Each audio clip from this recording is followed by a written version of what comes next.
You're about to take a deep dive into one of the biggest true crime cases in the universe, or at least on our part of the planet. From the Hidden Killers podcast and True Crime Today. The year was 2011, and Sean Diddy Combs was riding high on the wave of a career that had made him one of the most powerful figures in the music industry.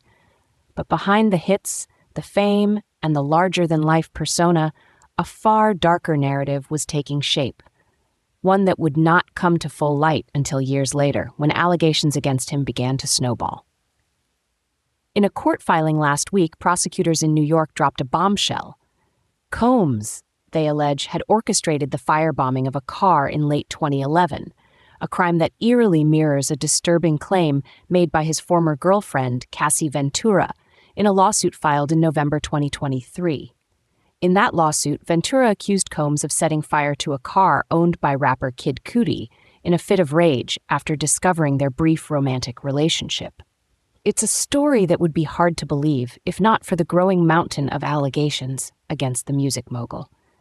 But as the details of the court filings and Ventura's lawsuit come to light, a chilling picture begins to emerge, one that shows a man whose wealth and power allegedly fueled a deep sense of control, vengeance, and the ability to lash out in violent ways when his ego was bruised. The story begins in December 2011. According to prosecutors, Combs, along with a co-conspirator, orchestrated a break-in at the residence of an unnamed individual, referred to only as Individual 1, in the memo filed with New York Judge Robin F. Tarnofsky. The details of the break-in are still vague, but what followed about 2 weeks later was far more alarming. The targeted destruction of a car belonging to this unnamed individual. Prosecutors allege that Combs's co-conspirators slashed the convertible top of the vehicle before dropping a Molotov cocktail inside. In an instant, the car was engulfed in flames. Police and fire department officials quickly determined that the fire was intentionally set, and in the months and years that followed, multiple witnesses reportedly came forward to say that Combs had bragged about the incident, boasting about his role in orchestrating the fiery act of destruction. But it wasn't until more than a decade later, in November 2023, that the firebombing incident would take on a new level of significance, when Ventura, Combs' ex-girlfriend, filed her explosive lawsuit against the music mogul. In the lawsuit, Ventura described a relationship defined by abuse, coercion, and violence, one that eventually pushed her to seek refuge with rapper Kid Cudi, whose real name is Scott Mescudi. According to Ventura's lawsuit, the firebombing of Cudi's car was not a random act of destruction. It was the culmination of Combs' growing rage after discovering Ventura's brief relationship with Cudi during a particularly rough patch in their relationship in 2011.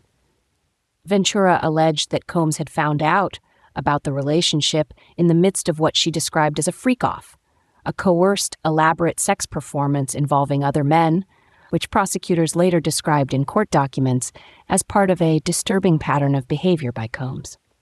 The discovery of her relationship with Cudi allegedly sent Combs into a violent rage. Ventura's lawsuit recounts a terrifying confrontation in which Combs lunged at her with a corkscrew, furious over the emails he had found on her phone. Ventura managed to escape his immediate wrath, fleeing to Cudi's home for safety. But her sense of security was short-lived. In the weeks that followed, Combs' anger only intensified. Ventura claimed that during Paris Fashion Week in February 2012, Combs told her that he was going to blow up Kid Cudi's car. At first, it sounded like the kind of wild, reckless threat that someone might make in a fit of jealousy. But a few weeks later, according to Ventura, Cudi's car did in fact explode in his driveway. For Ventura, the explosion was a moment of chilling realization, proof that Combs was not just making threats, but that he had both the means and the willingness to carry them out. She described the incident in her lawsuit as a moment of deep terror, one that made her fully comprehend just how dangerous Combs could be when he felt slighted. Representatives for Kid Cudi later confirmed Ventura's account of the car explosion to the New York Times, stating simply, "This is all true." The confirmation added yet another layer of credibility to Ventura's already shocking allegations and tied the firebombing incident prosecutors had described in their filings to Combs' tumultuous personal life. But Ventura's lawsuit was far from the only bombshell allegation to surface in the months following her November 2023 filing. As more details emerged about Combs's alleged behavior, it became clear that the man behind the music empire had been accused of far more than just violent outbursts of jealousy. In her lawsuit, Ventura detailed years of abuse, physical, emotional, and sexual, during her relationship with Combs. She described the coercive tactics he allegedly used to force her into compromising and dehumanizing situations, including the so-called freak-offs, where Combs would demand she participate in staged sexual performances with other men. Ventura alleged that these performances were not consensual, but were instead acts of coercion, part of a larger pattern of control that defined her relationship with Combs. The lawsuit also described numerous instances of physical violence. In one of the most harrowing accounts, Ventura said that after Combs discovered her relationship with Kid Cudi, he beat her, kicking her in the back as she tried to flee his home. The abuse was so severe that she eventually sought refuge at her parents' house in Connecticut, where her mother took photos of the bruises that covered her body, photos that would later become part of her legal case against Combs. For Ventura, the decision to file her lawsuit in November 2023 was not an easy one. By that time, she had spent years trying to put distance between herself and the trauma of her relationship with Combs. But the lingering fear, the nightmares, and the deep emotional scars left her feeling trapped, still living in the shadow of the man she had once loved but who had, according to her allegations, terrorized her for years. And she was not alone. In the wake of Ventura's lawsuit, other women came forward with their own allegations against Combs. Many described a similar pattern of behavior: control, coercion, and violence. The mounting legal cases against the music mogul painted a disturbing picture of a man who allegedly used his power and influence not just to dominate the music charts, but to dominate the lives of the people around him. But the legal troubles for Combs didn't end with the allegations of personal abuse. In September 2024, Combs was arrested in Manhattan on a string of serious charges, including racketeering conspiracy, sex trafficking by force, and transportation to engage in prostitution. He pleaded not guilty to all charges, but the arrest marked a turning point in the ongoing legal saga. Federal agents had been investigating Combs for months, and the arrest came just weeks after CNN published security footage from 2016 showing Combs shoving Ventura to the ground and kicking her in a Los Angeles hotel.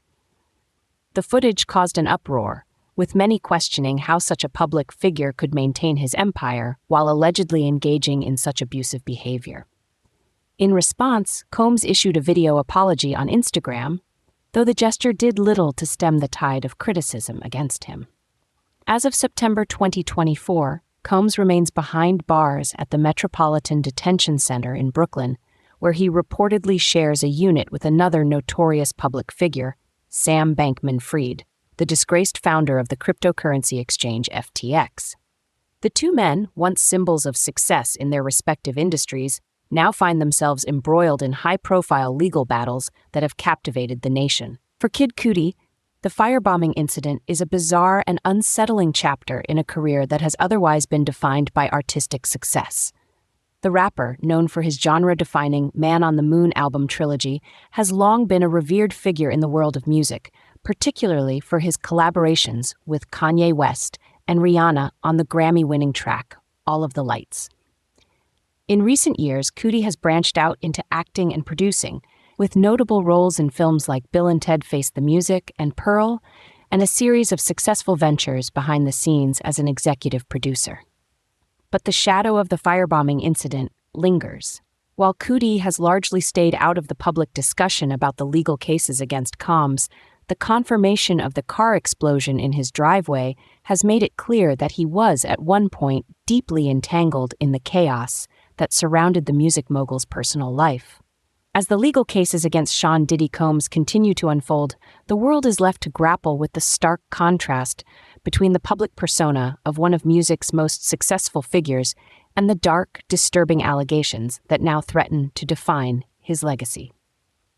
For Cassie Ventura and the others who have come forward, the fight for justice is far from over. But with each new revelation, the full extent of the power dynamics at play in Combs's world becomes clearer, and the possibility of accountability for those who have suffered at his hands grows stronger.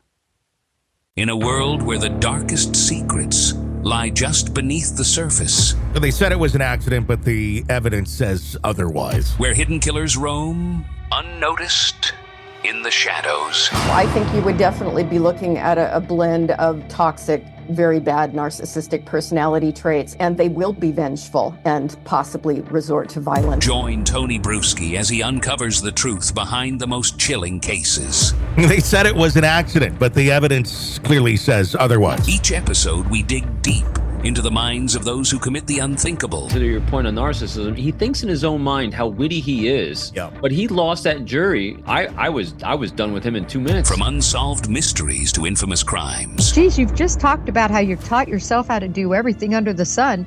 I bet you did a YouTube video, how to best kill somebody with a knife. Hidden Killers with Tony Bruschi takes you where few dare to go. How does someone with such a dark secret go unnoticed for so long? With multiple new episodes every single day. We're not just telling stories, we're seeking justice. Listen now on Apple Podcasts or wherever you get your podcasts. Just search for Hidden Killers with Tony Bruschi.